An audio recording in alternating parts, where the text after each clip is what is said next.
మా కన్న తండ్రి, మీ పరిశుద్ధమైన ఘనమైన నామానికి మీ ప్రియకుమారుడు మా రక్షకుడైన క్రీస్తు యేసు వారి శ్రేష్టమైన పవిత్రమైన నామములో మా హృదయపూర్వకమైన శుభాభివందనములు తెలియజేసుకుంటున్నాను.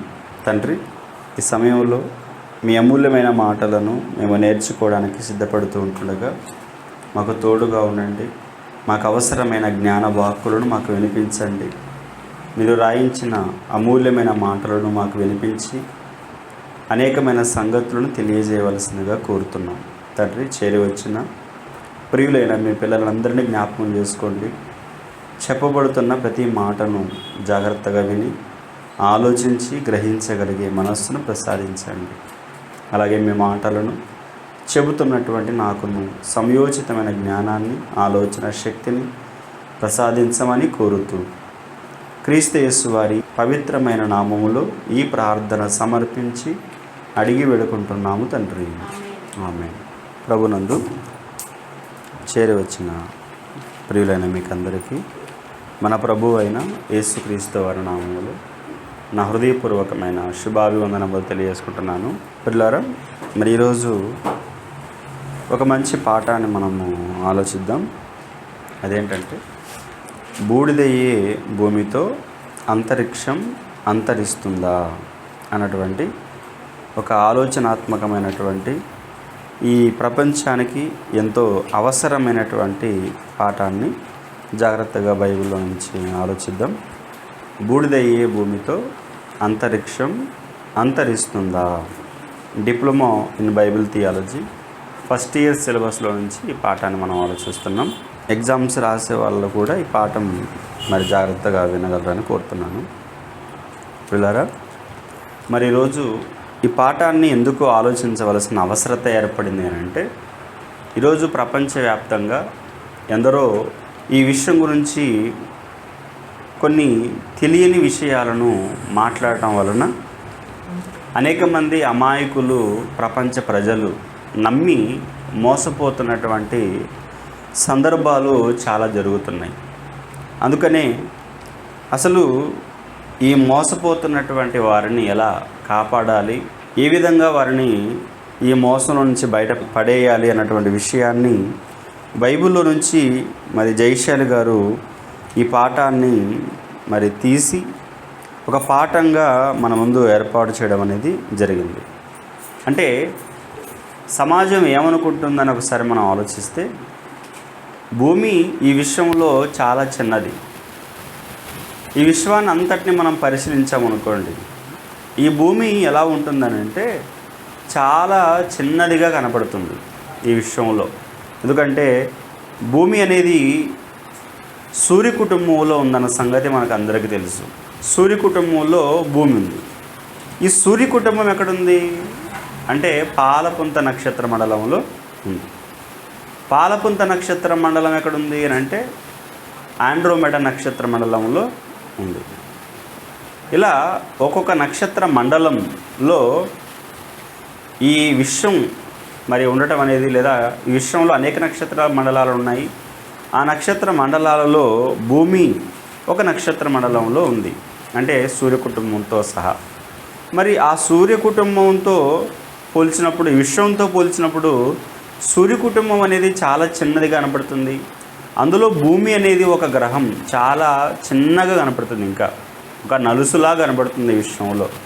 మరి అలాంటి చిన్న నలుసు లాంటి ఈ భూమి బూడిదైతే ఈ అంతరిక్షం అంతా కూడా అంతరిస్తుందా? ఎలా అంతరిస్తుంది? అంతరించదు అని కొంతమంది శాస్త్రవేత్తలు మాట్లాడటం అనేది జరిగింది. కాబట్టి ప్రేమ దేవుని వాళ్ళరా, ఇలా మాట్లాడటం వలన ఏంటి మనకు నష్టం అని ఆలోచిస్తే, ఈ భూమి ఎప్పటికైనా నాశనం అయిపోతుంది. ఈ భూమి నాశనం అయిపోతే మనము ఈ భూమికి దగ్గరలో ఉన్నటువంటి గ్రహాలైనటువంటి వాటి మీదికి, అంటే ఒక అంగారకుడు కావచ్చు, లేదా చంద్రమండలం కావచ్చు, బుధ గ్రహం కావచ్చు, ఇలా భూమికి ఏ గ్రహం అయితే దగ్గరగా ఉందో ఆ గ్రహం మీదకి మనం వెళ్ళిపోయి సురక్షితంగా నివాసం ఉండొచ్చు అని శాస్త్రవేత్తలు భావించడం అనేది మనం చూస్తున్నాం. అంటే భూమి నాశనం అయిపోతే వేరే గ్రహంలోకి వెళ్ళి మనము సురక్షితంగా ఉండొచ్చు అనే ఒక ఆలోచనలో శాస్త్రవేత్తలు ఉన్నారు. వాళ్ళు ఉండటమే కాదు, ప్రజలను కూడా ఆ విధంగా మోటివేషన్ చేయడం అనేది జరుగుతుంది. కాబట్టి ఇది ఎంతవరకు వాస్తవము అనేది ఇక్కడ మనము బైబిల్ను బట్టి ఆలోచించాలి. ఏమండి, బైబిల్ అనేది ఎంత గొప్పది అని మనం ఆలోచించగలిగితే ఈ విశ్వాన్ని మొత్తం కూడా కలిగించినది బైబిలే. ఈ విశ్వంలో ఏది ఎక్కడుందో ప్రతి దానిని కూడా చెప్పగలిగినటువంటి ఒక గొప్ప పుస్తకం బైబిల్. ఏమండి, ఈ బైబిల్ గురించి మనము ఇంకొక మాట నేర్చుకోవాలి. ఏంటంటే బైబిల్ అనేది ఒక మాన్యువల్. అంటే ఈ విషయం అంతటిని గురించి ఎక్కడ తెలుస్తుంది, ఎక్కడ మనము తెలుసుకోగలము అని అంటే బైబిల్లో మాత్రమే తెలుసుకోగలం. అవునా? కాబట్టి ఈ విషయం గురించి మనము కొన్నిసార్లు ఆలోచించినప్పుడు బైబిల్ అనేక విషయాలు తెలియజేస్తుంది. ఇంతకు శాస్త్రవేత్తలు చెబుతున్నట్లుగా భూమి ఏ విధంగా ప్రమాదానికి గురవుతుంది, లేదా ఈ భూమి ఏ విధంగా నాశనానికి లోనవుతుంది అని మనం ఆలోచించగలిగితే వీళ్ళు కొన్ని విషయాలు చెప్పడం జరిగింది. ఒక 4 విషయాలు ఈ భూమి ఎలా నాశనం అయిపోతుందో వాళ్ళు చెప్పడం జరిగింది. ఇంతకు ఏంటా 4 విషయాలు అని మనం ఆలోచిస్తే మొదటిది అంటే ప్రపంచవ్యాప్తంగా ఉన్నటువంటి అన్ని దేశాలు కూడా ఆణ్వాయుధాలు లేదంటే అణు బాంబులు సిద్ధపరుచుకుంది. ఎందుకంటే ఏ క్షణాన్న యుద్ధం జరుగుతుందో తెలియదు. ఈరోజు మనం చూస్తున్నాం కదండి, ఒక ఇజ్రాయేలు ఇరాన్ యుద్ధం చేసుకుంటున్నాయి. అంటే ఒక దేశానికి మరొక దేశం శత్రువులుగా మారిపోయి ఆ దేశం మీదకి ఈ దేశం బాంబులు ప్రయోగిస్తే, ఏమండి, ఈ దేశం ఆ దేశం మీద బాంబులు ప్రయోగిస్తుంది. ఇలాగా మనం ఉక్రెయిన్ దేశం కూడా మనం ఆలోచించగలిగితే రష్యా ఉక్రెయిన్ దేశం, ఈ 2 దేశాలు కూడా ఇప్పటికే సుమారుగా 2 సంవత్సరాలు యుద్ధం చేసుకుంటూనే ఉన్నాయి. కాబట్టి ఇలాంటి పరిస్థితి ఏ దేశానికైనా రావచ్చు. కాబట్టి ఒకవేళ ఇలా ఏ దేశం మరొక దేశం పైన యుద్ధానికి చొరబడుతుందో తెలియదు కనుక ప్రతి దేశం ఏం చేసిందనంటే వాళ్ళ దేశంలో కొన్ని అణుబాంబులను సిద్ధం చేసుకుంది.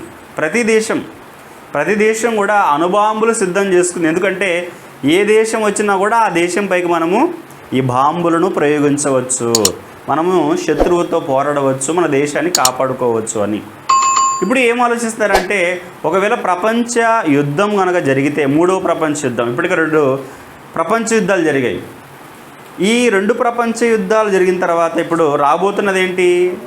3వ ప్రపంచ యుద్ధం.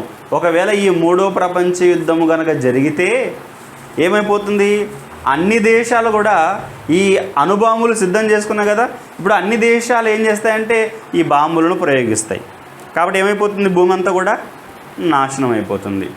కాబట్టి ఈ 3వ ప్రపంచ యుద్ధం జరగకుండా అందరూ కూడా భయపడుతున్నారన్నమాట. ఆ దేశం మీదకి వెళ్ళిపోతే ఆ దేశం మన పైన యుద్ధం చేస్తుంది, మన అణుబాంబులు ప్రయోగిస్తుంది కనుక చాలా జాగ్రత్తగా ఉండాలి అని. ఈ దేశం గురించి మరొక దేశం జాగ్రత్త పడుతుంది. ఇలాగా అణుబాంబులు ఎన్ని దాచుకున్నాయనంటే ప్రపంచ దేశాలు భూమినట 100 సార్లు తగలబెట్టే అణుబాంబులు భద్రపరుచుకున్నాయట ప్రతి దేశం కూడా. ఎన్నిసార్లు? 100 సార్లు తగలబెట్టే అణుబాంబులు ప్రతి దేశం కూడా దాచుకుంది. అంటే అన్నీ మొత్తం కలిపి. కాబట్టి ప్రేమ దేవుడు వల్ల ఈ విధంగా భూమికి ప్రమాదం పొంచి ఉంది అని వీళ్ళు మాట్లాడుతున్నారు. దానికి ముందుగా మనం ఏం ఆలోచించాలంటే అంగారకుడి పైన కానీ లేదా చంద్రమండలం మీద కానీ ఈరోజు స్థలాలు కొనుక్కోవడం జరుగుతుంది. అవునా? ఈరోజు హాలీవుడ్ నటుడు ఎవరైనా అంటే టామ్ క్రూజ్ అనే ఒక వ్యక్తి చంద్రమండలం మీద ఫ్లాట్ కొనుక్కున్నాడు. ఎందుకు కొనుక్కున్నాడు? ఈ భూమి నాశనం అయిపోతే అక్కడికి వెళ్ళి మనం నివాసం ఉండొచ్చు అని. అలాగే విజయవాడకు చెందినటువంటి ఒక వ్యక్తి కూడా అక్కడ ఫ్లాట్ కొనుక్కున్నాడు. చూసారా? ఈ మధ్యనే ఒక సంవత్సరం అయి ఉంటుంది. ఒక స్త్రీ రాజమండ్రికి చెందినటువంటి ఒక ఆమె ఏం చేసిందంటే తన తల్లికి అక్కడ చంద్రమండలం మీద 1 ఎకరా స్థలం కొని బహుమతిగా ఇచ్చింది. మీకు తెలుసు కదండి, వార్తల్లో వినే ఉంటారు. అంటే ఈ విధంగా అక్కడ స్థలాలు కొనుక్కుంటున్నారు అని అంటే ఎందుకు అని అంటే ఈ భూమి ఎప్పటికైనా నాశనం అయిపోతుంది అని. అప్పుడు మనము సేఫ్టీగా అక్కడ ఉండొచ్చు అని వీళ్ళు ముందు జాగ్రత్తగా ఆలోచించి అక్కడ ఫ్లాట్ కొనుక్కోవడం అనేది జరుగుతుంది. అయితే ప్రేమ దేవుని వాళ్ళరా, మనం ఆలోచించగలిగితే ఈరోజు భూమికి ఎలాంటి ప్రమాదం పొంచి ఉందో మరొక విషయాన్ని మనం ఆలోచించినప్పుడు, రెండవది ఏంటంటే ఇతర గ్రహాల నుంచి లేదంటే అంతరిక్షంలో నుంచి వెలువడుతున్నటువంటి వ్యర్థ పదార్థాలు, అంటే వాటిని ఏమన్నారంటే గ్రహశకలాలు అంటున్నారు. ఈ గ్రహశకలాలు ఏమవుతాయి అంటే భూమిని ఢీకొట్టడం వలన భూమి బద్దలైపోతుంది, ఆ విధంగా భూమికి ప్రమాదం పొంచి ఉంది అని కొంతమంది మాట్లాడుతున్నారు. ఇది రెండవ కారణం. అంటే భూమికి ఎలాంటి ప్రమాదాలు పొంచి ఉన్నాయి? ఒకటి, ప్రపంచ దేశము భద్రపరుచుకున్నటువంటి ఆణ్వాయుధాల వలన ఉంది. రెండవది, వ్యర్థ పదార్థాలు గ్రహశకలాలు ఆస్ట్రాయిడ్స్ వలన కూడా భూమికి ప్రమాదం పొంచి ఉంది అని మాట్లాడుతున్నారు. ఇక మూడవది ఏంటంటే ఈరోజు మనిషి తయారు చేసుకున్నటువంటి వాహనాల నుండి వెలువడుతున్నటువంటి పొగ, అలాగే ఎన్నో ఫ్యాక్టరీల నుంచి వెలువడుతున్నటువంటి పొగ, అవునా, మనిషి తాగుతున్నటువంటి మరి సిగరెట్స్ కావచ్చు, బీడీలు కావచ్చు, ఈ పొగ వలన వాతావరణం అంతా కూడా కలుషితమైపోతుంది. కనుక వాయు కాలుష్యం ఏర్పడి ఏమవుతుంది అంటే మనకు భూమి చుట్టూ ఉన్నటువంటి ఒక పొర ఉంది కదా, ఏంటది? ఓజోన్ పొర. ఈ ఓజోన్ పొరకు ఏమైపోయిందంటే చిల్లుబడింది, అవునా. ఎందుకంటే దేవుడు ఈ భూమి చుట్టూ ఏం చేశాడు? ఒక పొరను రక్షణ కవచంగా పెట్టాడు. ఎందుకు అనంటే ఆ సూర్యుడి నుంచి వస్తున్నటువంటి కిరణాలు నేరుగా మన మీద పడకుండా ఈ ఓజోన్ పొర ఏం చేస్తుందనంటే ఆ సూర్యకిరణాలను వడగట్టి లేదంటే ఫిల్టర్ చేసి మనకు ఎంతైతే సూర్యకిరణాలు అవసరమో అంతే మనకు అందిస్తున్నాయి. ఒకవేళ నేరుగా పడితే ఏమవుతుందండి అని అంటే మన చర్మము కమిలిపోతుంది, లేదంటే చర్మ సంబంధమైన వ్యాధులు వచ్చే అవకాశం ఉంది. దేనివలన? ఆ సూర్యుడి నుంచి వచ్చే కిరణాలు నేరుగా మన మీద పడటం వలన. అందుకని దేవుడు ఏం చేశాడు? ఈ భూమి చుట్టూ రక్షణ కవచంగా ఓజోన్ పొరను ఏర్పాటు చేశాడు. ఇప్పుడు ఇది ఏమైంది అని అంటే చిల్లుబడింది, అవునా. ఆ చిల్లు పడటం వలన ఇది పెద్దదైపోతుంది అన్నమాట. చిల్లు రోజు రోజుకి ఏమైపోతుంది? అది పెద్దగా అయిపోతుంది. కాబట్టి ఈ విధంగా కూడా ఈ భూమి మీదకి ప్రమాదం పొంచి ఉంది అని వీళ్ళు మాట్లాడుతున్నారనమాట. దేనివలన? సూర్యకిరణాలు నేరుగా మన మీద పడి మనం కూడా చనిపోయే అవకాశం ఉంది. ఈ భూమి చుట్టూ ఉన్నటువంటి ఓజోన్ పొర మొత్తం చనిపోయే అవకాశం ఉంది, దానివలన మనకు ప్రమాదం అని మాట్లాడుతున్నారు. ఇది ఎన్నవది? మూడవది. ఇక నాలుగవది, చివరిది ఏంటంటే ఈ ఓజోన్ పొర చినిగిపోయింది కదా, ఈ ఓజోన్ పొర చినిగిపోవడం వలన సూర్యకిరణాలు నేరుగా భూమి మీద పడి ఏమైపోతుందనంటే మంచు పర్వతాలు ఉన్నాయి కదా, కొన్ని మంచు పర్వతాలు ఉన్నాయి కదా, ఆ మంచు పర్వతాలన్నీ కూడా ఈ వేడికి కరిగిపోతున్నాయి అన్నమాట. అలా కరిగిపోవడం వలన ఏమవుతుంది? ఆ నీరంతా కూడా సముద్రంలోకి వచ్చి చేరుతుంది. ఈ సముద్రంలోకి నీరు చేరడం వలన ఏమవుతుందంటే సముద్ర మట్టాలు పెరిగిపోతున్నాయి. ఈ సముద్ర మట్టాలు పెరిగిపోవడం వలన నష్టం ఏంటి అంటే ఈ నీరేమవుతుంది? భూమి మీదకి వస్తుంది. అంటే సునామీ రూపంలో మనుషుల మీదకి వచ్చి మనుషులు చనిపోయే అవకాశం ఉంది, అవునా. ఇప్పుడు సముద్ర మట్టాలు ఎలా ఉన్నాయి? ఎక్కడో దూరంగా ఉన్నాయి. సముద్రానికి ఒక సరిహద్దు ఉంది. అంటే ఆ నీరు మన మీదకి రాకుండా దేవుడు ఏం చేశాడు? సరిహద్దును ఏర్పాటు చేశాడు. కాబట్టి ఈ సరిహద్దును దాటుకొని వచ్చే అవకాశాలు ఉన్నాయి సముద్రం నీరు. కాబట్టి ఈ విధంగా కూడా భూమికి ప్రమాదం పొంచి ఉంది అని వీళ్ళు మాట్లాడుతున్నారు. కాబట్టి ఈ రకరకాల ప్రమాదాలు భూమికి పొంచి ఉన్నాయి కనుక మనం ఏం చేద్దామంటే శాస్త్రవేత్తలు ఆలోచిస్తున్నారు, ఇతర గ్రహాలపైన నివాసాన్ని ఏర్పాటు చేసుకుందాం, అక్కడికి మనం వెళ్ళిపోదాము అని ముందే ప్లాన్లు చేసుకోవడం అనేది జరుగుతుంది. కాబట్టి ఇప్పుడు మనం ఆలోచిద్దాం. ఏం ఆలోచించాలి మనం అని అంటే ఇంతకు ఇతర గ్రహాలలో మనిషి నివాసం ఉండగలడా? ఆ గ్రహాల పరిస్థితి ఎలా ఉంది? అసలు ఈ శాస్త్రవేత్తలకు ఈ గ్రహాల గురించినటువంటి వివరణ తెలుసా? ఏమైనా విషయాలు తెలుసా అని అంటే అసలు ఈ శాస్త్రవేత్తలకు గ్రహాల గురించి ఏమీ తెలియదు. గ్రహాలలో ఏముందో సరిగా శాస్త్రవేత్తలకు తెలియదు. ఎందుకనంటే ఈ గ్రహాలను ఈ శాస్త్రవేత్తలకు గ్రహాల గురించినటువంటి విషయాలు తెలుసానంటే ఏమీ తెలియదు. తెలియకుండానే వీళ్ళు మాట్లాడుతున్నారు. మరి గ్రహాల గురించి కానీ విశ్వం గురించి కానీ ఎవరికి తెలుసు? దేవుడికి బాగా తెలుసు. ఎందుకంటే కలిగించింది ఎవరు? దేవుడు. దేవుడే ఈ విషయం గురించి చెప్పగలడు. మరి ఎలా చెప్పగలడు అని అంటే బైబిల్లో దేవుడు ముందే వ్రాయించి మన చేతిలో పెట్టాడు. బైబిల్ అనగానే ఇది ఏదో చిన్న పుస్తకం, సామాన్యమైన గ్రంథం కాదు. ఇదొక మాన్యువల్. ముందే చెప్పాను కదా, ఈ విశ్వానికి అంతటికి కూడా ఈ బైబిల్ ఏంటంటే ఒక మాన్యువల్. మనం ఒక టీవీ కొనుక్కున్నాం అనుకోండి, టీవీ కొనుక్కున్నప్పుడు దాంతోపాటు ఒక చిన్న బుక్లెట్ ఇస్తారు. చిన్న బుక్ ఇస్తారు కదా, అదేంటంటే మాన్యువల్ అంటారు దాన్ని. ఎందుకు ఇస్తారు? అందులో ఏముంటుంది అని అంటే ఈ టీవీకి సంబంధించినటువంటి అన్ని విషయాలు అందులోనే ఉంటాయి. ఈ టీవీ ఎక్కడ తయారు చేయబడింది, ఈ టీవీని ఎవరు తయారు చేశారు, ఎప్పుడు తయారు చేశారు, అవునా, దానికి సంబంధించినటువంటి అన్ని విషయాలు ఆ మాన్యువల్లో ఉంటాయి. అలాగే ఒక ఫ్యాన్ కొన్నా, ఒక కెమెరా కొన్నా, ఒక ఫ్రిడ్జ్ కొన్నా, ప్రతి వస్తువుకి ఒక మాన్యువల్ అనేది ఉంటుంది. ఆ మాన్యువల్లో ఆ వస్తువుకు సంబంధించినటువంటి అన్ని విషయాలు ఉంటాయి. ఇప్పుడు బైబిల్ కూడా ఏమన్నాం, ఇదొక మాన్యువల్. ఇందులో ఏమున్నాయి అని అంటే ఈ విశ్వానికి అంతటికీ సంబంధించినటువంటి అన్ని విషయాలు బైబిల్లో ఉన్నాయి. చూసారా, నిజంగా మనం బైబిల్ను కనుక నేర్చుకున్నాం అనుకోండి, ఈ ప్రపంచంలో ఏ శాస్త్రవేత్త కూడా మన ముందు నిలవలేడు. అందుకే బైబిల్ను మనం బాగా నేర్చుకోవాలి. ఈ బైబిల్లో ఉన్న విషయాలను మనం నేర్చుకుంటే శాస్త్రవేత్తలు కూడా మన ముందు వచ్చి కూర్చొని నేర్చుకోవాలి. అన్ని గొప్ప విషయాలు బైబిల్లో ఉన్నాయి, అవునా. శాస్త్రవేత్తలకు ఈరోజు తెలియని విషయాలు మనం నేర్చుకుంటున్నామా? నేర్చుకుంటున్నాం. అంటే అంత గొప్ప విషయాలు ఎవరు రాయించారు? దేవుడు మన కొరకు రాయించాడు. అంటే ఈ గ్రంథం ఎంత గొప్పదో ఆలోచించండి. ఈ బైబిల్ను కలిగినటువంటి మనం ఎంత గొప్ప వాళ్ళం ఆలోచించండి. కాబట్టి ఇప్పుడు మనం దేవుని వాళ్ళరా ఆలోచిద్దాం.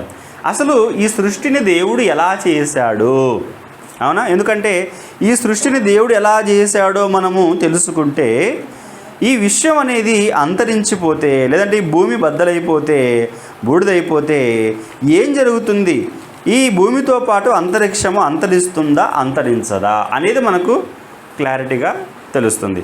చూద్దాం.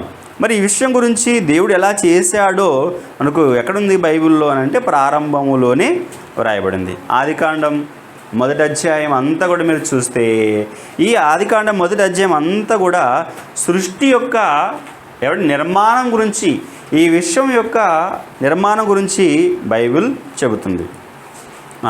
ప్రారంభంలో ఏం జరుగుతుందో చూడండి ఒకసారి. ఆదియందు 1వ అధ్యాయం 1వ వచనంలో, ఆదియందు దేవుడు భూమి ఆకాశములను సృజించెను, భూమి నిరాకారముగాను శూన్యముగాను ఉండెను. చూసారా, ప్రారంభములట భూమి ఎలా ఉండేదట? నిరాకారముగా ఉండేదట. చూసారా, అంటే ఆకారం లేదన్నమాట. ఆ ఆకారము లేని ఒక భూమి ఉన్నట్లుగా మనం చూస్తున్నాం. ఎక్కడుందట ఇది? నిరాకారముగాను శూన్యముగాను ఉండెను, చీకటి అగాధ జలముల పైన కమ్మి ఉండెను, దేవుని ఆత్మ జలముల పైన అల్లాడుచుండెను అని చదువుకుంటున్నాం. అంటే ఈ భూమిని దేవుడు తయారు చేయకముందు ఈ పదార్థాన్ని అంతటిని కూడా ఎక్కడ పెట్టాడు? నీటిలో పెట్టినట్లుగా మనం చూస్తున్నాం. చూసారా, నీళ్ళలో దేవుడు భద్రపరిచాడు, అంటే నానబెట్టాడు అన్నమాట. ఈ భూమిని దేవుడు ఎక్కడ పెట్టాడు? నీళ్ళల్లో నానబెట్టాడు, అంటే భద్రపరుస్తున్నాడు అన్నమాట. ఏముంది అక్కడ? చీకటి ఉంది, అగాధ జలములు ఉన్నాయి. అగాధ జలములలో ఏముంది అని అంటే ఇదిగో ఈ భూమికి సంబంధించినటువంటి పదార్థం అంతా కూడా అందులో దేవుడు భద్రపరిచాడు. నిజంగా ఒక వస్తువును మనం ఎక్కడ భద్రపరుస్తాము? ఆహార పదార్థాలు బీరువాలో భద్రపరుస్తాం కదా, ఫ్రిడ్జ్లో భద్రపరుస్తాం. అంటే ఆ ఫ్రిడ్జ్లో ఏముంటుంది? ఆ ఫ్రిడ్జ్లో ఏముంటుంది? చల్లని పదార్థం ఉంటుంది. రెండవది ఏంటంటే చీకటి కూడా ఉంటుంది, అవునా. మనం డోర్ దిగానే లైట్ వెలుగుతుంది. అంటే మనం ఏమనుకుంటామంటే ముందుగా లోపల వెలుతురు ఉంటుందేమో అనుకుంటాం, ఆ లైట్ వెలగగానే మన డోర్ దిగానే కదా. కానీ ఆ డోరు వేయగానే ఆ లైట్ ఏమైపోతుంది? ఆఫ్ అయిపోతుంది, అవునా. అంటే లోపల చీకటిగా ఉండాలి. తర్వాత రెండవది కూల్గా ఉండాలి, చల్లదనం ఉండాలి. అంటే చీకటి ఈ చల్లదనము ఉంటే ఆహార పదార్థాలు భద్రపరచబడతాయా? పాడైపోవు. చూసారా? అంటే ఇప్పుడు ఈ సూత్రం ఏమండి, ఈ విషయాన్ని ఎవరు ముందు చెప్పారు? ఏమండి, దేవుడే ముందు చెప్పాడు. అంటే దేవుడు చేశాడు ప్రాక్టికల్గా. దేవుడే ఈ భూమి అంతటిని కూడా ఎక్కడ భద్రపరిచాడని చదువుకుంటున్నాం 2వ వచనంలో. చూడండి, చీకటి అగాధ జలములపైన కమ్మి ఉండెను, దేవుని ఆత్మ జలములపైన అల్లాడుచుండెను, ఆ భూమి నిరాకారముగాను శూన్యంగాను అందులోనే ఉండేది అని మనం ఇక్కడ చదువుకున్నాం. చూడండి, చూసారా? అంటే భూమిని ఎక్కడ పెట్టాడు? చీకటి అగాధ జలములలో ఏమండి భద్రపరిచినట్లుగా మనం చూస్తున్నాం. ఎందుకు? ఆ భూమిని తయారు చేయగల తర్వాత చూసారా, మనము ఒక ఇంటిని కట్టుకోవాలనుకున్నాం అనుకోండి. ఇంటిని కట్టుకోవాలంటే ఏం చేస్తాము? ముందుగా మెటీరియల్ అంతా కూడా తెప్పించుకుంటాం. ఒక కంకర తెప్పించుకుంటాం, అవునా? ఒక ఇటుక తెప్పించుకుంటాం, ఒక ఇసుక తెప్పించుకుంటాం, సిమెంట్ తెప్పించుకుంటాం, వాటర్ తెప్పించుకుంటాం. అంటే అన్నీ సిద్ధపరచుకున్న తర్వాత అండి ఇంటి నిర్మాణం అనేది మనం మొదలు పెడతాం. ఆ తర్వాత గొయ్యలు తీస్తాం, అవునా? తర్వాత పిల్లర్స్ వేస్తాం. ఇలాగా ఇంటి నిర్మాణం అనేది మనము ప్రారంభిస్తాం. దేవుడు కూడా ఏం చేశాడంటే ముందు ఈ విశ్వానికి సంబంధించిన భూమికి సంబంధించినటువంటి పదార్థం అంతా కూడా ఏమండి దగ్గర పెట్టుకున్నాడు. ఎక్కడ? నీటిలో భద్రపరుచుకున్నాడు అన్నమాట. అలా భద్రపరుచుకున్న తర్వాత ఇక ఒక్కొక్కటి చేయటం అనేది ప్రారంభించాడు. చూడండి 3వ వచనం. దేవుడు ఏం చేస్తున్నాడు? దేవుడు వెలుగు కమ్మని పలుకగా వెలుగు కలిగెను, వెలుగు మంచిదైనట్టు దేవుడు చూచెను. దేవుడు వెలుగును చీకటిని వేరుపరిచెను. దేవుడు వెలుగునకు పగలనియు చీకటికి రాత్రినియు పేరు పెట్టెను. అస్తమయమును ఉదయమును కలుగగా ఒక దినమాయను. అంటే మొదటి దినాన్న దేవుడు ఏం చేశాడో ఈ 4-5 వచనాలలో వ్రాయబడింది. ఏం చేశాడో మొదటి దినాన్న? చీకటిని వెలుగును ఏర్పాటు చేశాడు. మొట్టమొదట ఏముంది? చీకటి మాత్రమే ఉంది, అవునా? దేవుడు ఏం చేశాడు? వెలుగును చేశాడు. వెలుగును చేసిన తర్వాత చీకటి ఒక పక్కకి వెళ్ళిపోయింది, వెలుగంతా కూడా ఒక పక్కకి వచ్చింది. అంతే కదండి. ఇప్పుడు చీకటిలో మనం వెళ్తూ టార్చ్ లైట్ వెలిగించామనుకోండి. టార్చ్ లైట్ వేస్తే ఏమవుతుంది? మనం టార్చ్ లైట్ ఎంతవరకు వేసామో అంతవరకు వెలుగు ఉంటుంది, అవునా? ఆ తర్వాత ఏముంటుంది? చీకటి ఉంటుంది, అవునా? దేవుడు కూడా వెలుగు కమ్మనే పలుకగా వెలుగు వెలిగింది. ఆ వెలుగు ఎక్కడి వరకు అయితే ఉందో అంతవరకు వెలుగుంది. ఆ తర్వాత ఏముంది? చీకటి ఉంది. చూసారా? అంటే వెలుగు చీకటి వచ్చేసాయా? ప్రారంభంలో దేవుడు వెలుగు చీకటిని ఆ విధంగా తయారు చేశాడు. 2వ దినం ఏం జరిగింది అంటే, మరియు దేవుడు 6వ వచనంలో దేవుడు జలముల మధ్య ఒక విశాలము కలిగి ఆ జలములను ఈ జలములను వేరుపరచునుగాకని పలికెను. అంటే జలములు ఉన్నాయి కదా, ఈ జలములను ఏం చేస్తున్నాడంటే వేరుపరుస్తున్నాడు. అంటే రెండిటిగా దేవుడు వేరు చేస్తున్నాడు. ఆ జలములను ఈ జలములను, అంటే మధ్యలో ఒక విశాలం ఏర్పడుతుంది. ఏమంటే పైన జలాలు ఉన్నాయి, ఆ తర్వాత క్రింద జలాలు ఉన్నాయి. అంటే రెండింటి మధ్యలో ఏముంది? విశాలము ఏర్పడింది. 7వ వచనం. దేవుడు ఆ విశాలము చేసి విశాలము క్రింది జలములను విశాలము మీది జలములను వేరుపరపగా ఆ ప్రకారమైన దేవుడు ఆ విశాలమునకు ఆకాశమని పేరు పెట్టెను. అస్తమయమును ఉదయమును కలుగగా 2వ దినమాయను. చూసారా? అంటే ఇప్పుడు జలములను ఏం చేశాడు? దేవుడు వేరు చేశాడు. ఇలా వేరు చేయడం వలన ఏమైందనంటే ఒక విశాలం ఏర్పడింది, మధ్యలో విశాలం ఏర్పడి ఆ విశాలం పైకి వెళ్ళిపోయింది. మిగతా జలాలన్నీ కూడా ఇక్కడే ఉండిపోయాయి. ఇప్పుడు ఆ విశాలానికి దేవుడు ఏం చేశాడు? ఏమని పేరు పెట్టాడు? ఆకాశము అని పేరు పెట్టాడు. చూసారా? ఆ విశాలానికి దేవుడు పెట్టిన పేరేంటి? ఆకాశం. ఎందుకు విశాలం అంటున్నాడు? విశాలం ఎలా ఉంది?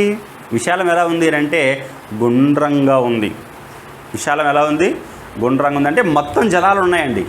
బాగా ఆలోచించండి. మొత్తం జలాలు ఉన్నాయి. ఈ జలాలను దేవుడు ఏం చేశాడంటే రెండిటిగా విడగొట్టాడు. ఎలా విడగొట్టాడంటే గుండ్రంగా ఉన్నటువంటి జలములను, అంటే మధ్యలో ఉన్నటువంటి జలములను అలాగే ఉంచి మిగతా జలాలను ఏం చేశాడు? వేరు చేశాడు. చూసారా? అంటే జలములు ఇలా ఉన్నాయనుకోండి. ఇలా ఉన్నప్పుడు ఈ జలాలను ఏం చేశాడంటే మధ్యలో ఉన్నటువంటి జలాలను అలాగే ఉంచి మీది జలాలను ఏం చేశాడంటే వేరు చేశాడు.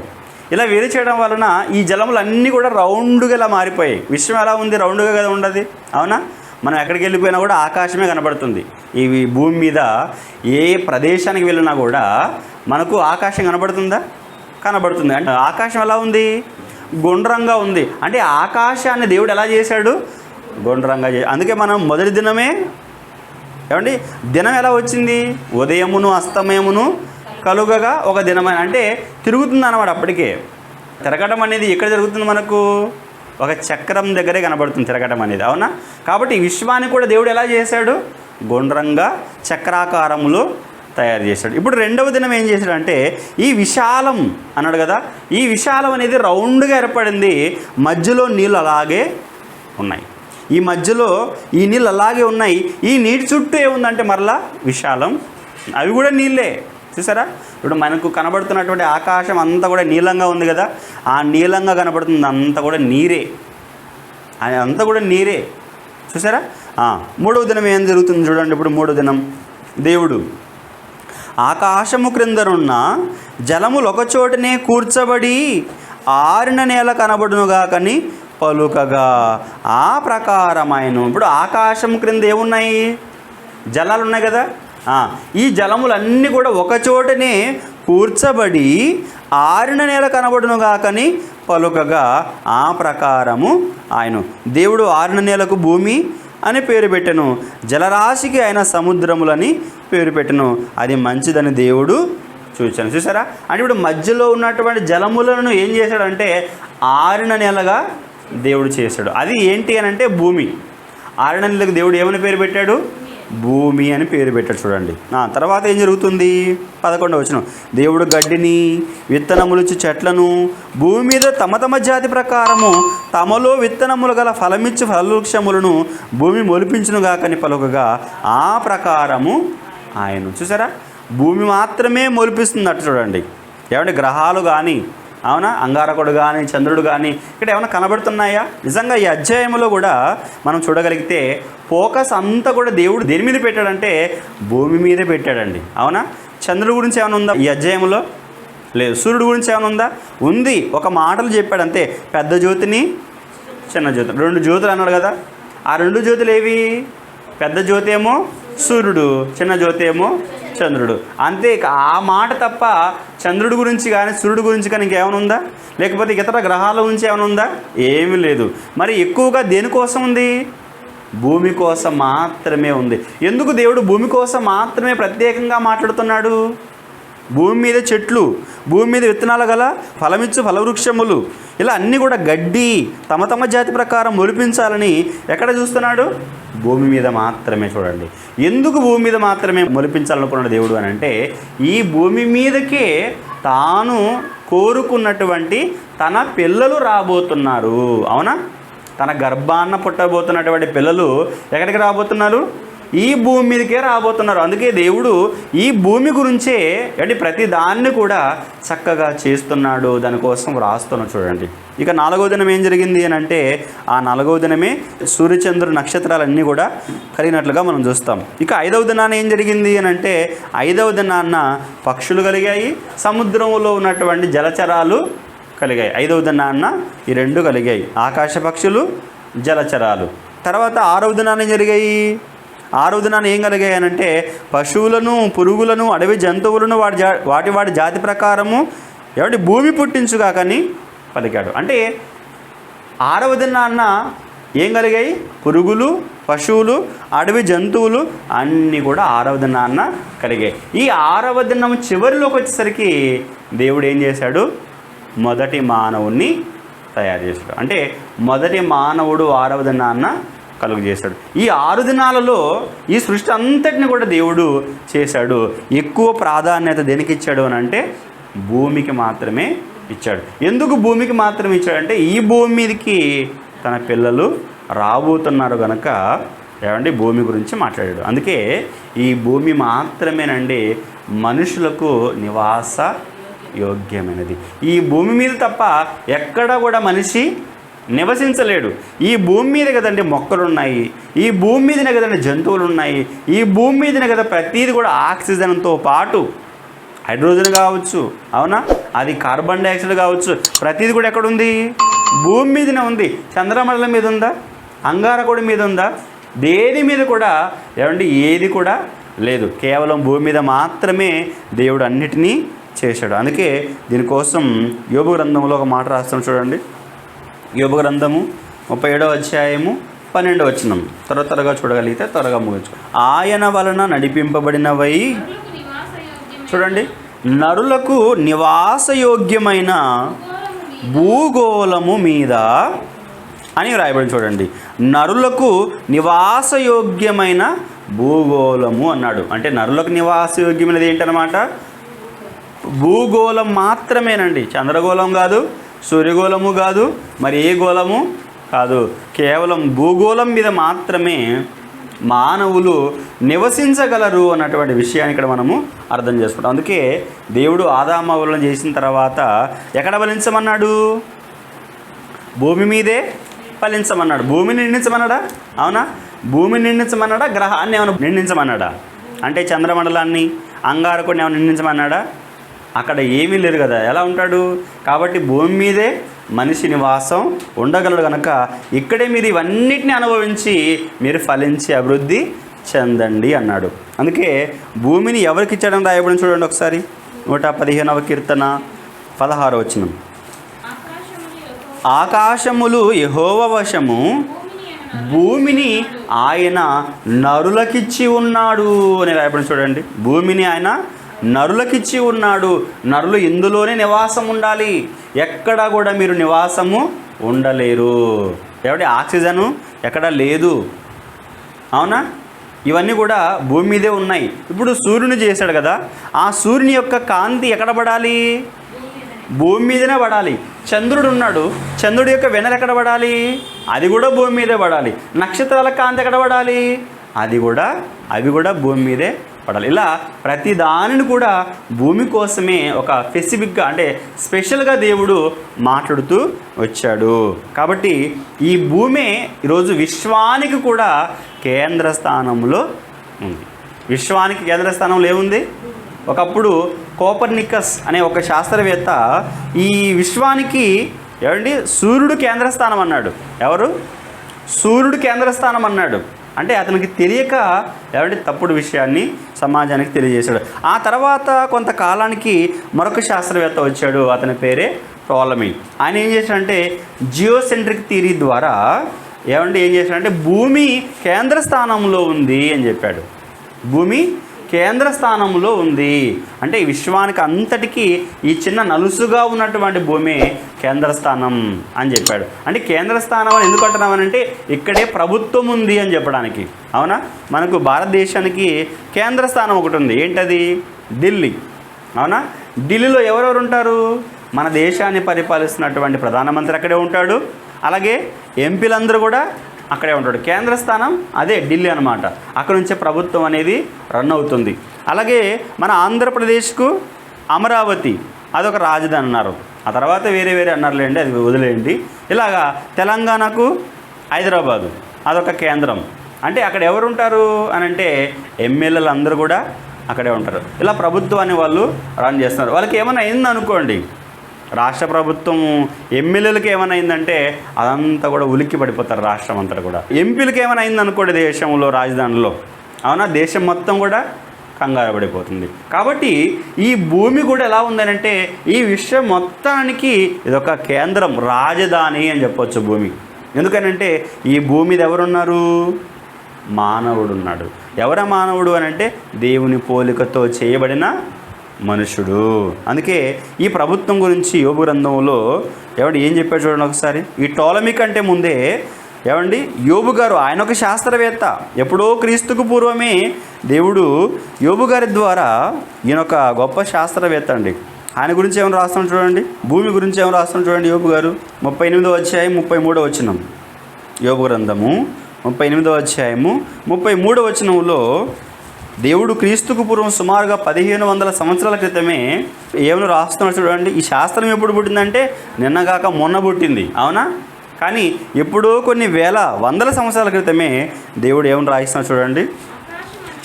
ఆకాశ మండలపు కట్టడలను నీ వెరుగుదువా, దానికి భూమి మీద గల ప్రభుత్వమును నీవు స్థాపింపగలవా అని చూడండి.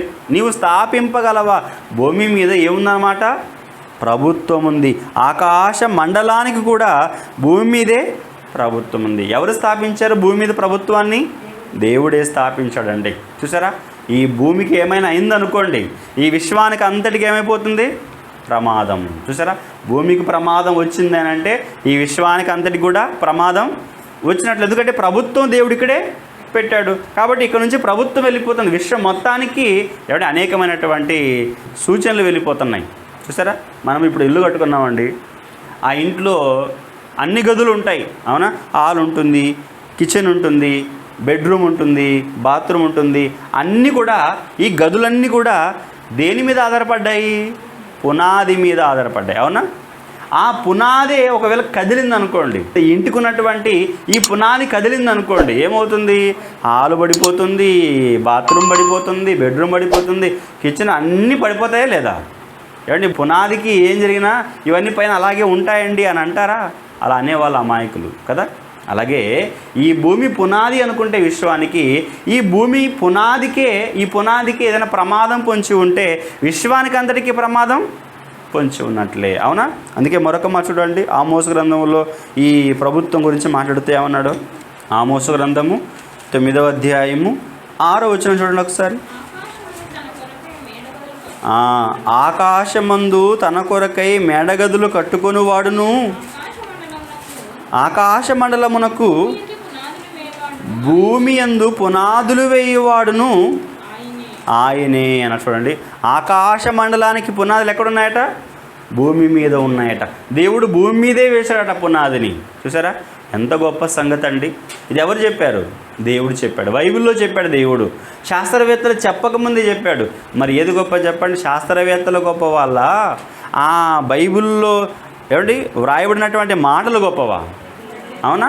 చూసారు ఎంత గొప్పవండి. దేవుడు మనల్ని ప్రేమించి ఎంత గొప్ప విషయాన్ని మన కొరకు రాయించాడు. అందుకే ఈ విషయాలన్నీ కూడా ఎవరు చెప్పారు అని అంటే జయశాల గారు 25 సంవత్సరాలు పరిశోధన చేసి ఈ బైబిల్లో ఉన్నటువంటి అనేకమైనటువంటి విషయాలను బయటకు తీసి ఈ శాస్త్రవేత్తల కంటే ముందే బైబిల్ చెప్పింది అని చెప్పి ఈ శాస్త్రవేత్తలందరినీ కూడా ఏమన్నా తెలుసా? ఈ శాస్త్రాలన్నింటిని కూడా ఏమన్నా తెలుసా? సకల శాస్త్రాలను అధిగమించిన బైబిల్. నిజంగా ఆయనే అన్నాడండి ఆ మాట. ఈ సకల శాస్త్రాలను అధిగమించిన బైబిల్ అనే మాట మొట్టమొదటిగా ఎవరన్నా తెలుసా? జయశాల గారు అన్నారు. ఎందుకు? బైబిల్లో అంత గొప్ప విషయాలు ఉన్నాయి కనుక, అన్ని గొప్ప సంగతులు రాయించాడు కనుక దేవుడు. చూసారా, కాబట్టి ఈ విశ్వానికి కేంద్రం ఎక్కడుంది? భూమి మీద ఉంది. ఈ భూమికి ఏమి జరిగినా కూడా ఈ విశ్వం మొత్తం కూడా ఏమైపోతుంది? భస్మం అయిపోతుంది. చూసారా, ఒక ఉదాహరణ చెప్తాను. ఇప్పుడు సైకిల్ చక్రం ఉంది కదా, సైకిల్ చక్రానికి మధ్యలో ఒక హబ్ ఉంటుంది. సైకిల్ చక్రానికి మధ్యలో ఏముంటుంది? ఒక హబ్ ఉంటుంది. ఆ హబ్బుకు అంటుకొని ఊసలు ఉంటాయి, దాన్ని పోక్సులు అంటారు కదా. ఆ ఊసలన్నీ కూడా సైకిల్ చక్రం రిమ్ముకు అంటుకొని ఉంటాయి, అవునా? ఆ రిమ్ముకు తర్వాత టైరు, ట్యూబ్ ఉంటాయి, అవునా? ఇప్పుడు ఈ మధ్యలో ఉన్నటువంటి హబ్బు భూమి అనుకుంటే, అవునా? ఈ హబ్బుకి ఏమైనా అయిందనుకోండి, ఊసలు 1, 2 పోయినా ఏం కాదు, అవునా? ఈ హబ్బుకు ఉన్నటువంటి ఊసలు చుట్టూ చక్రానికి అనుకొని ఉంటాయి కదా. ఈ 1, 2 ఊసలకు ఏమైనా అయినా ఏం కాదు. కానీ మధ్యలో ఉన్నటువంటి హబ్బుకి ఏమైనా అయిందనుకోండి, ఏమైపోతుంది? చక్రం అంతా కూడా, అవునా? ఇలా ఉండేది ఇలా అయిపోతుంది, అవునా? చూసారా, కాబట్టి ఈ హబ్బు ఉంటేనే ఈ చక్రం అనేది నిలబడుతుంది. హబ్బు లేకపోతే చక్రం అంతా కూడా కొలాప్స్ అయిపోతుంది. అలాగే ఈ భూమి కూడా ఈ విశ్వానికి ఎలా ఉంది అంటే ఒక హబ్బులా ఉంది, అవునా?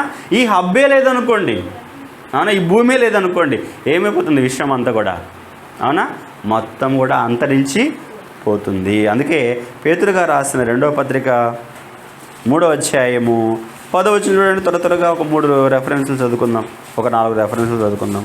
ఏమన్నాడండి అక్కడ? అయితే ప్రభు దినము దొంగ వచ్చినట్లు వచ్చును, ఆ దినమున ఆకాశములు మహాధ్వనితో గతించి పోవును, పంచభూతములు మిక్కుటమైన వేండ్రముతో లయమైపోవును, భూమియు దాని మీదనున్న కృత్యములను కాలిపోవును అని చూడండి. ఇవన్నీ వీటిలో లయమైపోవునవి గనక ఆకాశములు రవులుకొని లయమైపోవునట్టు పంచభూతములు మహావేంద్రముతో కరిగిపోతాయి అని చెప్తున్నానండి ఒక మాటలో. అవునా? అంటే ఈ విశ్వం అంతా కూడా ఒకేసారి నాశనం అయిపోతుంది అని చెప్తున్నాడండి. భూమి నాశనం అయిపోతే అంగారకుడు అలాగే ఉంటాడు. అవునా?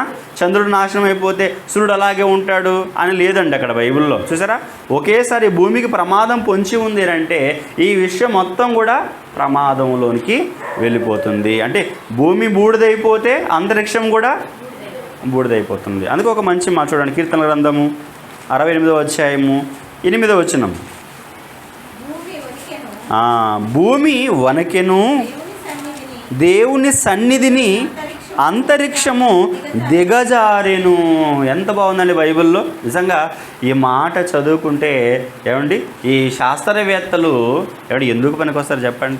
ఈ మాటలన్నీ బైబిల్లో ఉన్నటువంటి ఇలాంటి మాటలన్నీ మనం చదువుకుంటే అసలు ఈ శాస్త్రవేత్తలు ఈ పిచ్చి పిచ్చి ప్రయోగాలన్నీ చేయవలసిన అవసరత ఉందా? ఈరోజు శాస్త్రవేత్తలు ఏం చేస్తారంటే ప్రజల యొక్క ధనాన్ని తీసుకొని కోట్ల రూపాయల ధనం ఇదంతా కూడా ఏం చేస్తున్నారంటే ఈ ప్రయోగాల పేరట ఆ చంద్రమండలంలో ఏముంది, అంగారకుడి మీద ఏముంది, ఆ బుధుడి మీద ఏముందని చెప్పి ఇలాంటి పిచ్చి పిచ్చి ప్రయోగాలన్నీ కూడా చేసి పరిశోధనలు చేసి ఈ ధనాన్ని అన్యాయంగా ఏం చేస్తున్నారు? ఖర్చు చేస్తున్నారు. అవునా? వృధా చేస్తున్నారా? చేస్తున్నారు. అదే బైబిల్లోనికి వచ్చి మాటలు చదువుకుంటే ఏమైనా ఖర్చు ఉందంటారా? ఏమి ఖర్చు లేదండి. రూపాయి ఖర్చు లేకుండానే దేవుడు నీకు ఫ్రీగా ఇలాంటి విషయాలన్నీ కూడా నేర్పిస్తాడు. బైబిల్లో చదువుకుంటే చాలు నీకు. అవునా? అన్ని విషయాలు ఊరికే తెలిసిపోతాయి. అంటే దేవుడు మనకు ఎంత గొప్ప పుస్తకాన్ని ఇచ్చాడండి. ఎంత గొప్ప పుస్తకాన్ని అండి. బైబిల్ అనగానే ఏదో చిన్న పుస్తకము, దాంట్లో ఏముంది అని చెప్పి మత పుస్తకం అని చెప్పి మతం అనే రంగు పులిమి పక్కన పడేశారు. చూసారా? బైబిల్ చాలా గొప్ప పుస్తకం అండి, చాలా గొప్ప పుస్తకం. కాబట్టి ఈ విషయాలన్నీ మనము తెలుసుకోవాలి. ఒకవేళ మనిషి కనుక ఏమండి ఈ భూమిని విడిచిపెట్టి అంగారకుడిపై కానీ లేదంటే చంద్రమండలం మీదకి వెళ్ళి కానీ అక్కడ ఒకవేళ నివాసం ఉన్నాడు అనుకుందాం. అక్కడ నుంచి దేవుడు ఏం చేస్తాడో తెలుసా? ఒకసారి చూడండి ఒక మంచి మాట. ఓబద్య గ్రంథము 1వ అధ్యాయము, ఆదివారం జ్ఞాపకం చేశాను ఈ మాట మీకు. రెఫరెన్స్ చూడండి ఇప్పుడు. 1వ అధ్యాయము 4వ వచనం. ఒకే అధ్యాయం ఉంటుంది ఓబద్య గ్రంథము 4వ వచనంలో ఏమన్నాడు? పక్షిరాజు గూడంతా ఎత్తున నివాసము చేసుకొని నక్షత్రములలో నీవు దాన్ని కట్టినను అచ్చట నుండి నేను నిన్ను క్రింద పడవేతును, ఇదే యెహోవా వాక్కు అని. చూడండి, నువ్వు నక్షత్రాలలో నివాసం కట్టినా కూడా నేను ఏం చేస్తానంటున్నాడు? క్రింద పడేస్తాను. ఎందుకు అంటున్నాడు? ఒరే నీకు చేసింది భూమిని, భూమి మీద ఉండకుండా ఎక్కడికెక్కడికో వెళ్ళిపోతున్నావేంటి అని చెప్పి అక్కడ నుంచి ఏం చేస్తున్నాడు దేవుడు? నిన్ను క్రింద పడేస్తాను అంటాడు. మనం ఇల్లు కట్టామనుకోండి, ఏమండి ఇల్లు కట్టిన తర్వాత కొడుకో కూతురో వెళ్ళి ఆ గోడ మీద అలా పైన కూర్చుంది అనుకోండి, అప్పుడు ఏం చేస్తాడు తండ్రి? ఏమండి మరి ఇంట్లో కదరా ఉండమనేది, ఇల్లు కట్టింది ఎందుకు? ఉండడానికి. ఆ గోడ మీద ఎందుకు ఎక్కావని చెప్పి ఆ గోడ మీద నుంచి కింద పడేస్తాడా లేదా? తోస్తాడా లేదా? తోస్తాడు. ఎందుకు? ఇంట్లో ఉండు, గోడ మీద కాదు అని చెప్పి. అవునా? దేవుడు కూడా ఈ భూమి మీద ఉండాలని చెప్పాడు. భూమి మీద ఉండకుండా ఎక్కడో అంతరిక్షంలో ఉంటే, గ్రహాలపైన ఉంటే దేవుడు ఏం చేస్తాడు? భూమి మీదకి వెళ్ళరని చెప్పి కిందకి తోసేస్తాడు. కాబట్టి నువ్వు అక్కడి నివాసం కట్టినా కూడా ఇక్కడికి నిన్ను క్రింద పడేస్తాను నా. చూడండి ఇంకొక మాట చివరిగా, కీర్తన గ్రంథము 78వ అధ్యాయము 69వ వచనం. చివరిగా 78వ కీర్తన 69వ వచనం. తాను అంతరిక్షమును కట్టినట్లు, తాను భూమిని నిత్యముగా స్థాపించినట్లు ఆయన తన పరిశుద్ధ మందిరమును కట్టించెను. అంతరిక్షాన్ని ఏం చేశాడంట? ఆయన కట్టాడట. ఎలా అంటే భూమి మీద పునాదులు వేసి ఈ భూమి మీద నుంచి ఈ అంతరిక్షమును కట్టాడు. కాబట్టి భూమికి ఒకవేళ ఏదైనా ప్రమాదం వస్తే ఈ కట్టినటువంటి అంతరిక్షం అంతా ఏమైపోతుంది? బూడిదైపోతుంది. కాబట్టి బూడిదయ్యే ఈ భూమితో ఏమైపోతుంది? అంతరిక్షం కూడా అంతరించిపోతుంది. అంతేగాని భూమి బూడిదైపోతే అంతరిక్షంలో గ్రహాలు అలాగే ఉంటాయి, సూర్యుడు అలాగే ఉంటాడు, నక్షత్రాలు అలాగే ఉంటాయి అనుకుంటే చాలా పొరపాటు. వాళ్ళకంటే అమాయకులు ఇంకెవరు ఉండరు. కాబట్టి ఈ విషయాన్ని చెప్పినది ఎవరు అన్నప్పుడు ఒకే ఒకడు దేవుడు మాత్రమే.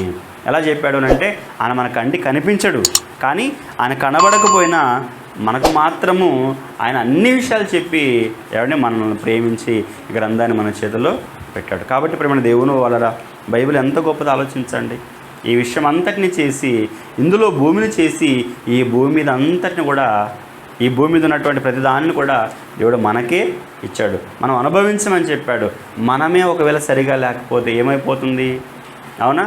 మనల్ని తీసేస్తాడు, ఈ భూమిని కూడా తీసేస్తాడు. ఈ విశ్వానికి ఆధారంగా ఉన్నటువంటి భూమిని తీసేస్తే ఈ విశ్వం అంతా కూడా కొలాప్స్, నాశనం అనేది, కూలిపోవడం అనేది జరుగుతుంది. కాబట్టి బూడిదయ్యే భూమితో అంతరిక్షం అంతరిస్తుందా? ఈ విషయాలు మీరు అర్థం చేసుకుంటారని కోరుకుంటూ నా మాటలను ముగిస్తున్నాను. అందరికీ వందనాలు.